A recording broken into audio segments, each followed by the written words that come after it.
بسم اللہ الرحمن الرحیم۔ رمضان، روزے کی افطاری کب کرے؟ رمضان المبارک کے فضائل۔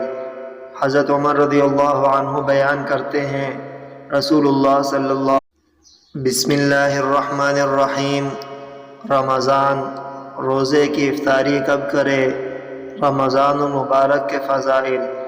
حضرت عمر رضی اللہ عنہ بیان کرتے ہیں، رسول اللہ صلی اللہ علیہ وسلم نے فرمایا، جب رات اس طرف سے آ جائے اور دن اس طرف پلٹ جائے اور سورج غروب ہو جائے تو روزہ دار کو چاہیے کہ وہ افطار کرے۔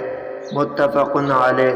وعن عمر رضی اللہ عنہ قال قال رسول اللہ صلی اللہ علیہ وسلم، اذا اقبل اللیل من ها هنا وادبر النهار من ها هنا وغربت